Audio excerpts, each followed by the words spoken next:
Room में देखे नहीं छथिन चाय बनाबै छियै। चाय बनबै छियै एकर ती शर्मे न होइ छै केना कहै छै हम चाय बनबै छियै। हिनका बेटा से त कुछ होइ छै नै चीनी देलन तखन से घोलते है। चीनी तनी से घोल रहल छलियै त चीनी घोल दे तहने ने चाय बन। बाप रे ये बुढ़िया की कहै छी ये चीनी केना घोलाय है से अखन तक तू नहीं सिखली एकरा।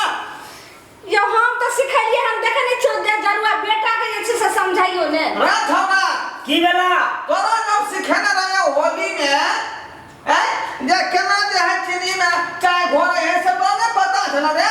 चम्मच डुबाइते चले कि तू चल एला त कना हम घोरिए देख लियो चम्मच डुबाइते छले ई बुझै है कि जोता जोती के खेला एकरे खेले अबै है त ई भूल जाओ ओई जोता जोती के खेला में 3 में धरल छे है आ 5-5 हजार रुपया पंचायती में दंड देलिए।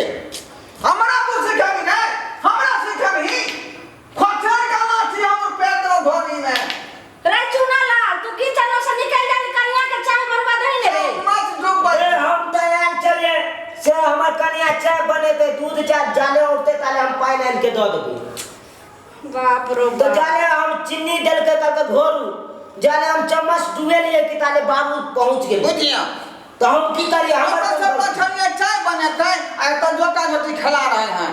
ये कन्या हमरा नहीं सिखा हम क्यों बपहिया सब खेल खेल लिया हुरदंग नहीं खेली से बात नहीं बुझी सब खेल खेलता बैठल छी हमरा सिखा मत चम्मच आ चीनी आ चाय पत्ती रे चुना लाल की भेलो निकल हम जे छै से चाय बना दै छियो जाओ ये कन्या चल की खाना पीना दे